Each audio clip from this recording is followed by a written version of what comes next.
আমি এই মুহূর্তে অবস্থান করছি বিশ্বের দীর্ঘতম সমুদ্র সৈকতের নগরী কক্সবাজারের যে সুগন্ধা পয়েন্টেই। আপনারা হয়তো আমার পিছনে দেখছেন যে বিপুল সংখ্যক পর্যটকের সমাগম ঘটেছে। একই সঙ্গে পর্যটক মৌসুম শীতের, বিশেষ করে ডিসেম্বর জানুয়ারিতে ব্যাপক পর্যটক সমাগম ঘটে থাকে কক্সবাজারে। সেই তারই ধারাবাহিকতায় কিন্তু আসলে আজকে বিপুল সংখ্যক মানুষ কিন্তু সমুদ্র সৈকতে ভিড় করেছে। একই সঙ্গে দেশের বিভিন্ন প্রান্ত থেকে এখনও মানুষ কক্সবাজার মুখী হয়েছে বলে সেই খবর আমাদের কাছে পর্যটক সংশ্লিষ্ট যে ব্যবসায়ীরা রয়েছে তাদের কাছ থেকে। আগামী 25শে ডিসেম্বর যে বড়দিনের ছুটি রয়েছে, তারপরে 2 দিন কিন্তু সাপ্তাহিক ছুটি, সেই হিসেবে টানা 3 দিনের ছুটির কারণেই কিন্তু বিপুল সংখ্যক পর্যটক সমাগমের আশঙ্কা কিন্তু ব্যবসায়ীরা করছেন। একই সঙ্গে বছরের শেষ 10 দিনে কিন্তু 5 লক্ষাধিক পর্যটক কক্সবাজার ভ্রমণ করবেন, এমন তথ্য আমাদের কাছে রয়েছে। আমরা পিছন দিকটা যদি একটু দেখাই আপনাদেরকে, বিপুল সংখ্যক পর্যটক এখানে রয়েছে। সুগন্ধা, লাবণী ছাড়াও কিন্তু কলাতলি পয়েন্ট, ইনানি এবং পাটুয়ারটেক সমুদ্র সৈকতেও কিন্তু বিপুল সংখ্যক পর্যটকের তথ্য আমাদের কাছে রয়েছে। একই সঙ্গে এখানকার যারা পর্যটক সংশ্লিষ্ট ব্যবসায়ীরা রয়েছেন তারা বলছেন যে এই বছর অর্থাৎ 2025 সালের শেষ 10 দিনে প্রায় 5 লক্ষাধিক পর্যটক কক্সবাজার ভ্রমণ করবেন, সেটি তারা আশঙ্কা করছেন।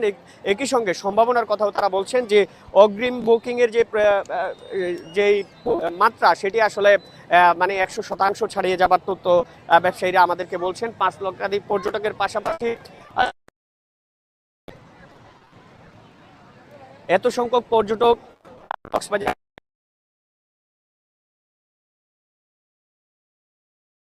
তো টুরিস্ট পুলিশ, সিসিএফ, লাইফগার্ড কর্মীরা কাজ করে থাকেন, বিচ কর্মী এবং একই সঙ্গে জেলা প্রশাসনের একজন নির্বাহী ম্যাজিস্ট্রেট কাজ করে থাকেন, সেটি আমরা লক্ষ্য করছি। এখানে আমাদের সঙ্গে আছেন সিসিএফ একজন সিনিয়র কর্মী। আসলে তার সঙ্গে আমরা একটু কথা বলতে চাই। ভুট্টো, আমাদেরকে একটু জানাবেন যে আসলে কি ধরনের তৎপরতা আপনাদের রয়েছে এই মুহূর্তে, সেগুলো আমাদেরকে একটু জানাবেন। যেহেতু এখন উইন্টার সিজন, এই উইন্টার সিজনে প্রচুর পরিমাণে পর্যটকের সমাগম হয়। আজকেও প্রচুর পর্যটকের সমাগম হয়েছে। তো আমরা পর্যটকদেরকে অনুরোধ করতেছি, আপনারা সমুদ্রে নামার আগে অবশ্যই লাইফগার্ডের উপস্থিতি আছে কিনা সেখানে দেখে নামবেন। আমাদের পুরা সৈকতটাই কিন্তু ওপেন, যেখানে সেখানে যে কেউ নামতে পারে, কিন্তু সৈকতে গোসলের ক্ষেত্রে নিরাপত্তার একটা বিষয় আছে, যার কারণে লাইফগার্ড সার্ভিস এরিয়াতে গোসল করার জন্য। এবং আমরা আমাদের লাইফগার্ড টাওয়ার আছে, লাইফগার্ড টাওয়ার থেকে সার্বক্ষণিক 3টা বিচে আমরা নজরদারি করতেছি এবং পেট্রোল টিম সার্বক্ষণিক পেট্রোল করতেছে। এবং যেই জায়গাগুলো রিস্কের সেখানে আমরা রেস্কিউ বোট নিয়ে আমরা পেট্রোল করতেছি, যাতে এই সংখ্যক পর্যটকের সেবাটা আমরা একদম সুন্দরভাবে দিতে পারি, যাতে কোনো দুর্ঘটনা ছাড়া। সামনের দিনগুলোতে বিপুল সংখ্যক পর্যটক আসার তথ্য আসলে ইতিমধ্যে দিয়েছে জেলা প্রশাসন সহ ব্যবসায়ীরা। আসলে এর জন্য অতিরিক্ত কোনো প্রস্তুতি আপনাদের কাছে রয়েছে?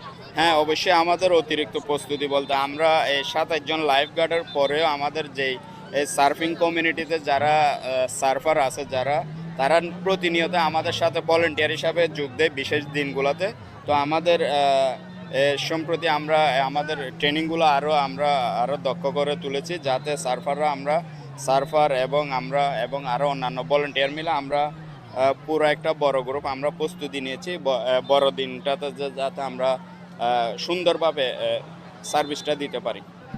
আমি দেখছিলাম যে সৈকতে আসার পর থেকে অনেক শিশু কিন্তু তাদের স্বজন হারিয়ে আপনাদের কাছে আসছে। এই বিষয়গুলো আসলে কেসগুলো আপনারা কিভাবে সমাধান করছেন? আসলে সৈকতটা হচ্ছে সব জায়গায় ধরতে গেলে এক ধরনের, তো বাচ্চারা যখন একটু করে হাত থেকে ছুটে যায় তখন দ্রুত সময়ে তাদের আত্মীয় স্বজন হারিয়ে ফেলে এবং কোন জায়গায় আসলে তারা যাবে সেটা নির্ণয় করতে পারে না। তো এখানে আসলে আমরা যেহেতু ইনস্ট্যান্ট লাইফগার্ড এখানে থাকি এবং লাইফগার্ডের একটা টাওয়ার আছে, প্রতিনিয়ত এই যে বাচ্চাগুলো আমাদের হাতে আসে, তো আমরা মাইকিং করে তাদের স্বজনদেরকে আমরা হস্তান্তর করি এবং তখন না হলে আমরা ট্যুরিস্ট পুলিশ বা এখানে জেলা প্রশাসনের যে তথ্য কেন্দ্র আছে আমরা তাদেরকেও দিয়ে দিই, অথবা ফ্যামিলিকে আমরা হস্তান্তর করি আমরা মাইকিংয়ের মাধ্যমে। আমরা আসলে কথা বলছিলাম যে সিসিএফ লাইফগার্ডের সিনিয়র কর্মী জয়নাল আবেদিন ভুট্টোর সঙ্গে। আপনারা হয়তো শুনছিলেন যে শুধু সিসিএফ নয়, এখানকার যে ট্যুরিস্ট পুলিশ রয়েছে, ট্যুরিস্ট পুলিশের একজন অতিরিক্ত ডিআইজি আপেল মাহমুদ তিনি নিজেই কিন্তু ঘটনাস্থলে এসেই পরিস্থিতিগুলো তদারকি করছেন। কিছুক্ষণ আগেও আমরা তার সঙ্গে কথা বলেছি, তিনি আমাদেরকে বলেছেন যে পোশাকধারী পুলিশের পাশাপাশি সাদা পোশাকেও এখানে নিরাপত্তা ব্যবস্থা জোরদার করা হয়েছে। একই সঙ্গে জেলা প্রশাসনের অতিরিক্ত জেলা ম্যাজিস্ট্রেট শাহিদুল আলম, তার সঙ্গে আমরা কথা বলেছি, তিনি আমাদেরকে জানিয়েছেন যে পর্যটকদের নিরাপত্তায় সার্বিক সার্বক্ষণিক একজন নির্বাহী ম্যাজিস্ট্রেট এখানে নিয়োগ করা হয়েছে। একই সঙ্গে তাদের কাজে নিয়োজিত জেলার যে বিচ কর্মীরা রয়েছেন, বিচ কর্মীদের একটি দল এখানে কাজ করছে।